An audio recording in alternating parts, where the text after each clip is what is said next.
Ngayong hapon, ang title ng sermon na ibibigay ko sa inyo, galing sa puso ng Diyos, pananampalatayang nagliligtas at pananampalatayang nakakapagpagaling.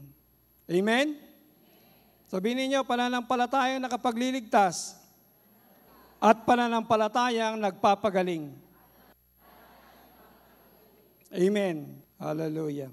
Basahin po natin ang ating pong teksto, matatagpuan sa James. Yan, James chapter 2 verses 14 hanggang 19. Yan.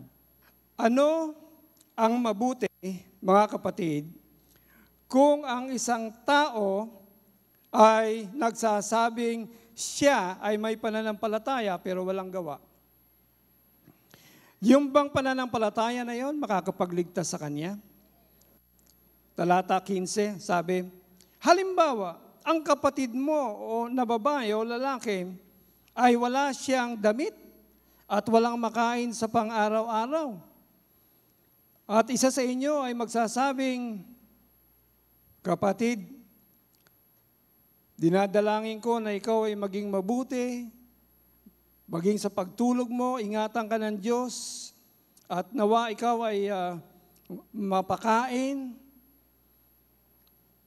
O, puro wish, puro panalangin, pero wala siyang ginagawa para tulungan ang isang kapatid na naghihikahos.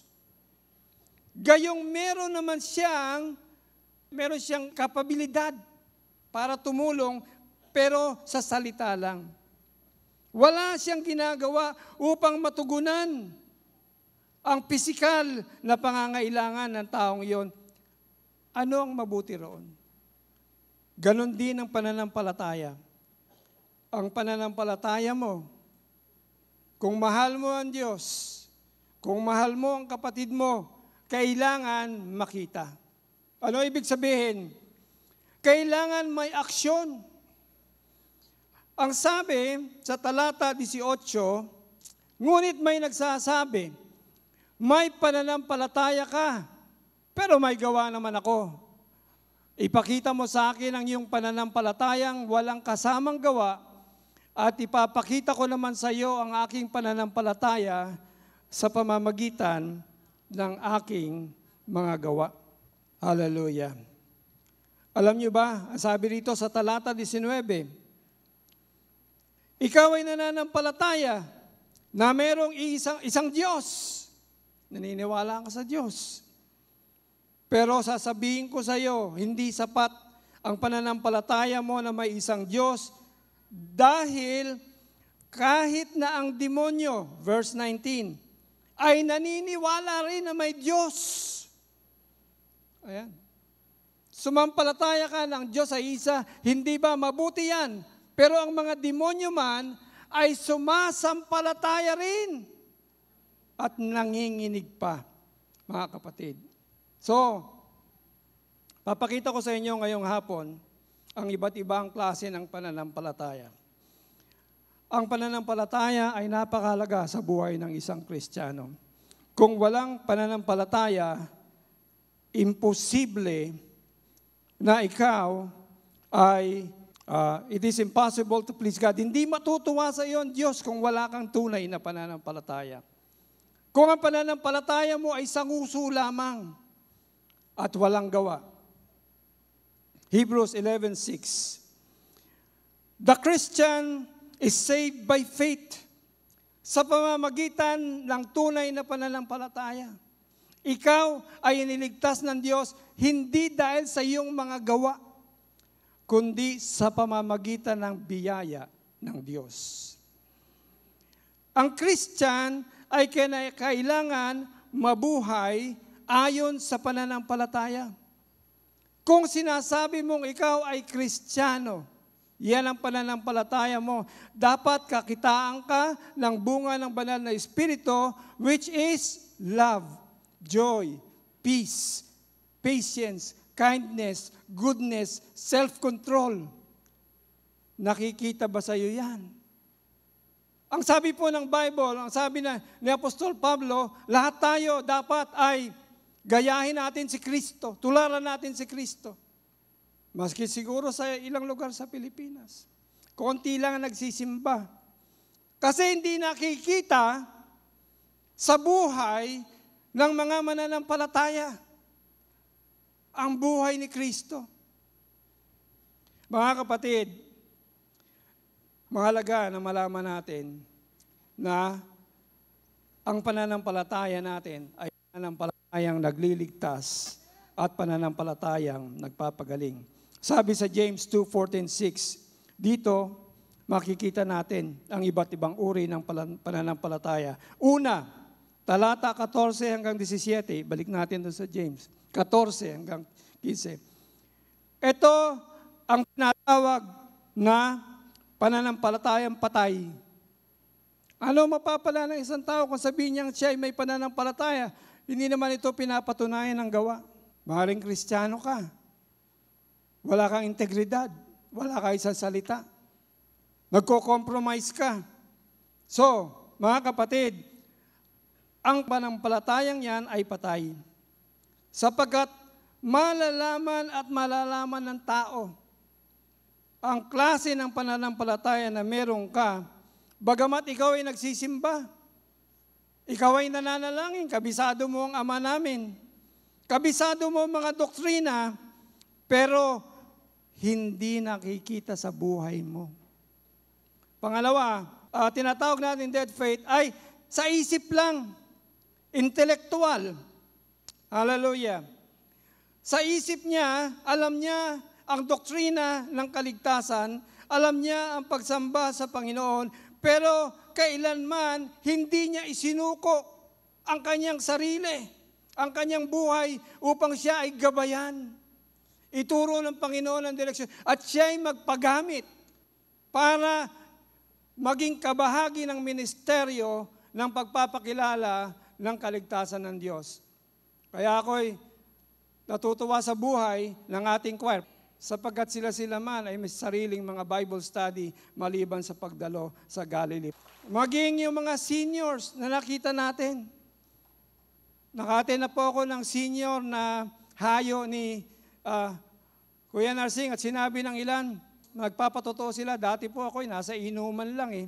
Pero ngayon, natutuwa ako dahil ngayon nagsishare na ako at nagsasalita ako ng mga salita na nilalaman ng Bible. Hindi po ba yan ay magandang patotoo? Ng pananampalataya mo ay nakapagbago sa buhay mo, sa luma mong buhay. Iniwanan mo at sabi ng Bible, ikaw ay isa ng bagong nilalang. Amen? Kaya nga ako minsan di maalis yung mga basher eh. Kasi tayong nauna na mga naglilingkod ngayon sa Diyos, sasabihin ng mga sa pamilya natin, tingnan mo yan, di naman yan tatagal eh.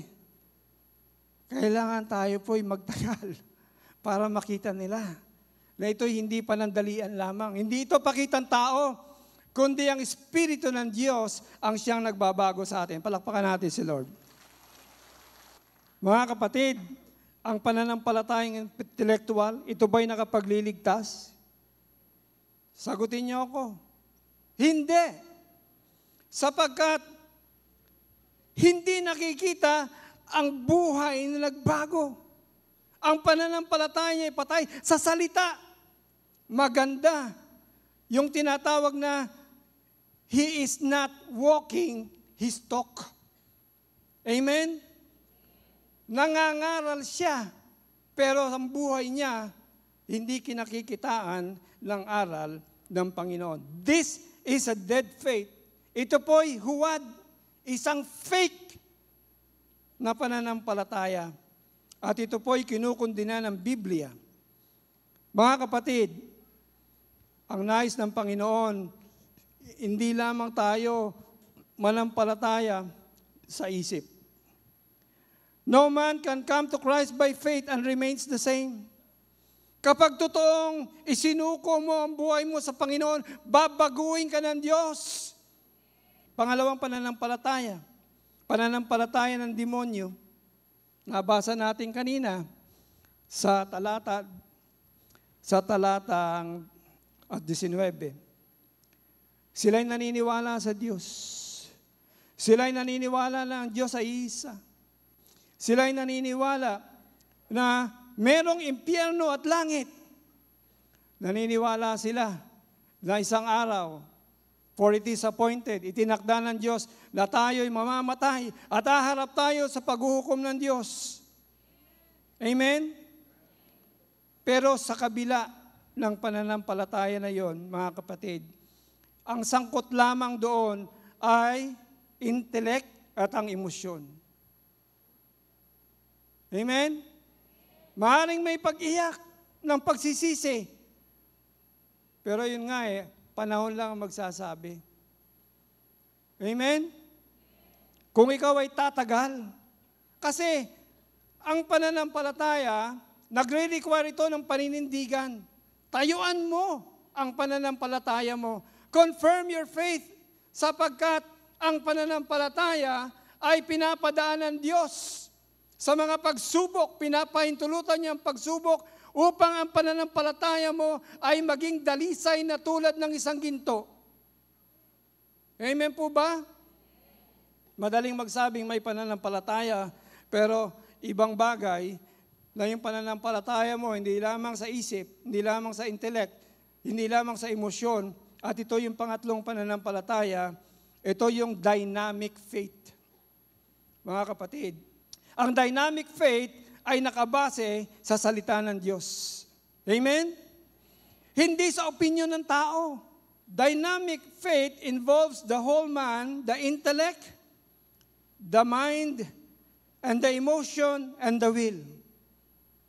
Ibig sabihin, tuwing Martes, kahit may baha, kahit may pag-ulan, makikita ang katapatan ng tao sa pagsamba sa Diyos kung siya ay nandirito. Mga kapatid, sabi ng Bible, tayo po ay nasa last days na. Ano sabi doon? Sa mga huling araw, magkakaroon ng mga gyera, bawat bansa magkakagyera. Ang mga tao ay tatalikuran ng Diyos. Magiging magulong mundo. Napakaganda na palaging tayo ay nasa Diyos. Alam nyo, kahit mag-last days, napakapalad natin kasi nandirito kayo. Kapiling natin ng Diyos, ano man ang mangyari. Pinili kayo ng Diyos na makapaglingkod sa Kanya. Ito'y isang oportunidad at malaking karangalan na matawag na ikaw ay pinili ng Diyos upang gawing Kanyang pagpapala sa iba. Amen? Imaginein mo, ang dating buhay mo, walang kwenta. Ngayon, ikaw ay isang lingkod ng Ama natin sa langit, ng Panginoon, upang akayin ang mga taong naligaw ng landas. Amen? Kaya sabihin mo sa katabi mo, kapatid, iwan mo na ang dating walang kakwenta-kwenta mong buhay. At ngayon magalak ka sa paglilingkod sa Diyos, sapagkat malaking karangalan na tayo'y pinili ng Diyos. Palakpakan po natin si Lord. Hallelujah.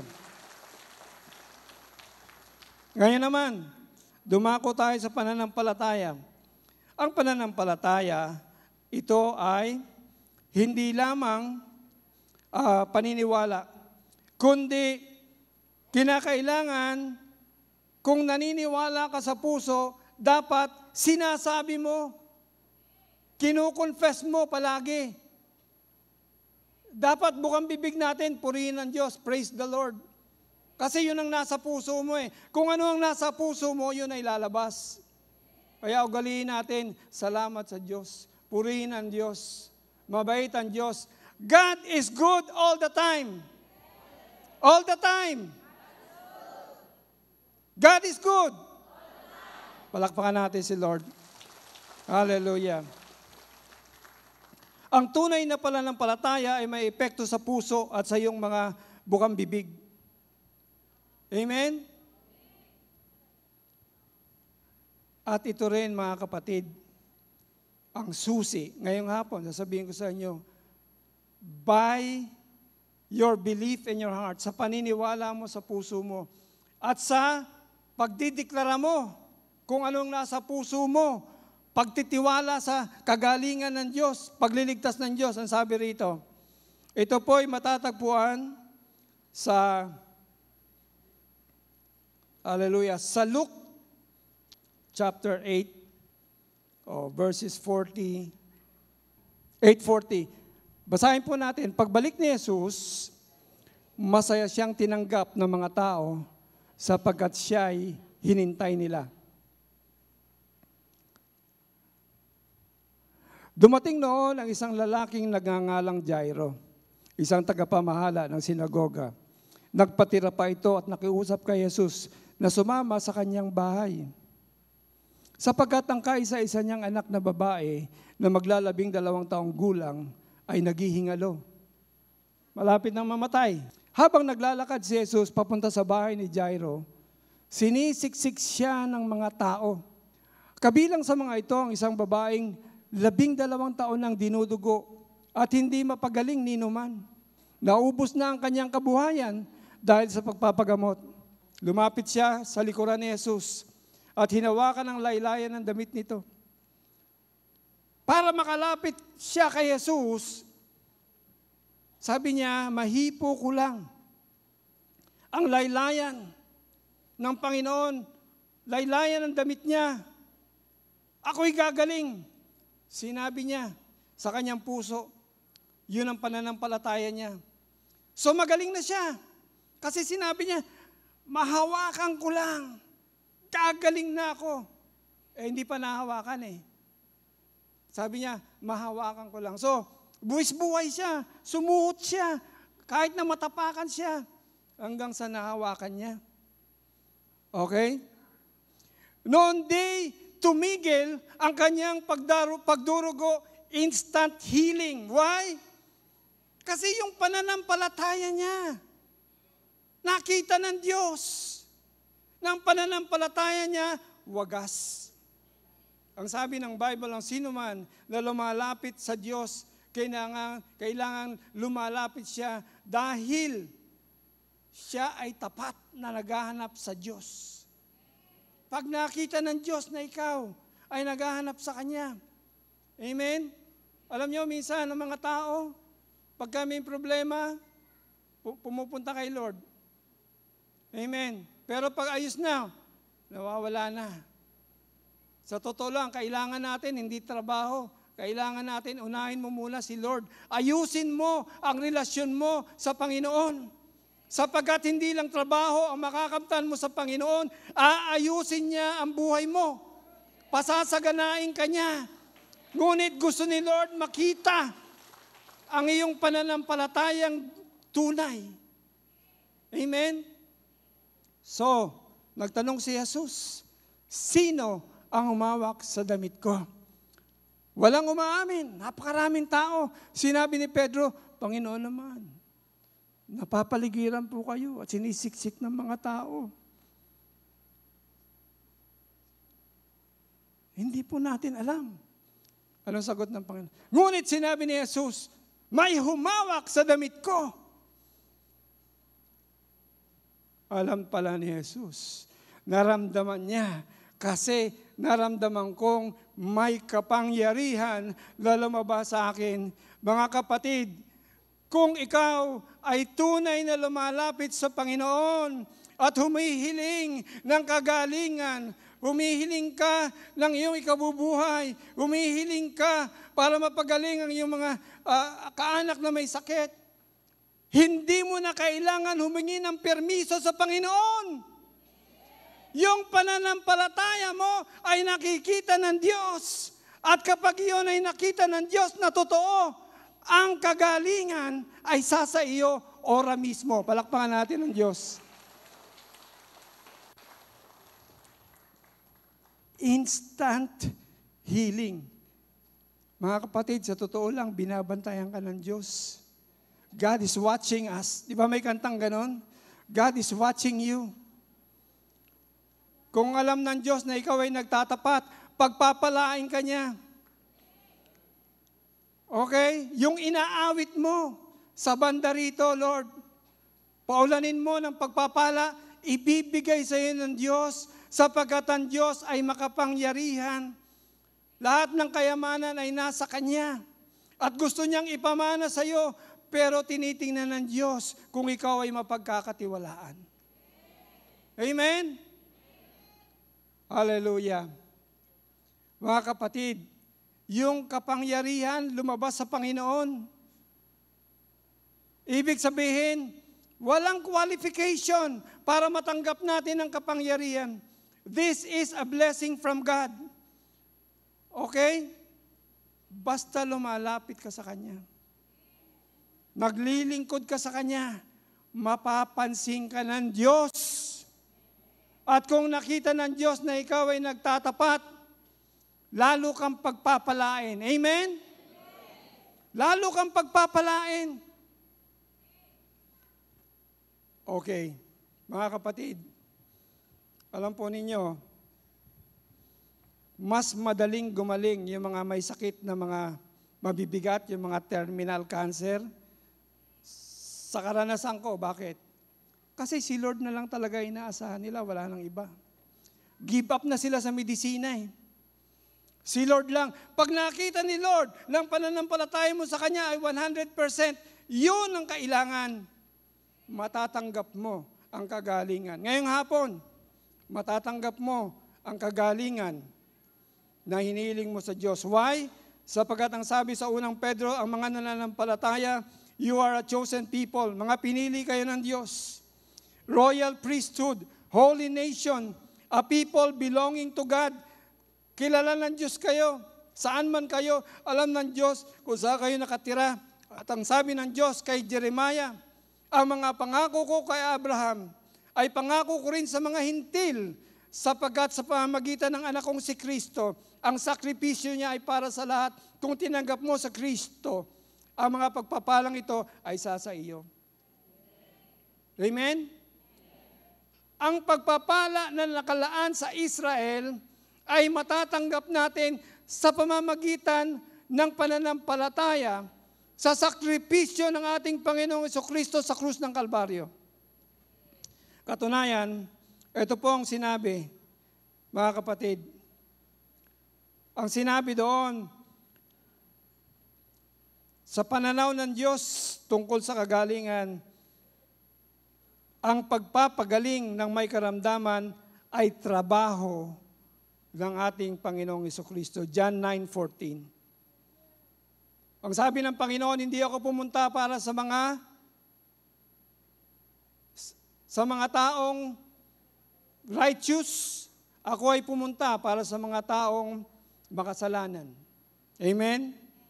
Kaya nga hindi lumalapit ang mga tao sapagkat mayroong pride. Healing the sick is for the glory of God. Ang sabi nila, Panginoon, ba't napagaling yun? Dahil po ba sa kanilang magulang? O dahil sa, ano po ang dahilan? Bakit kadami-dami ng mga may sakit, yung nag-iisang bulag, pinagaling nyo? Ang sabi ng Panginoon, siya ay gumaling dahil sa kalawalatian ng Diyos. Kung tayo ay nakatingin sa Diyos, tayo ay umaasa sa Diyos, tayo ay nananampalataya sa Diyos, mga kapatid, umasa ka na makatatanggap ka. Ito ang sikreto.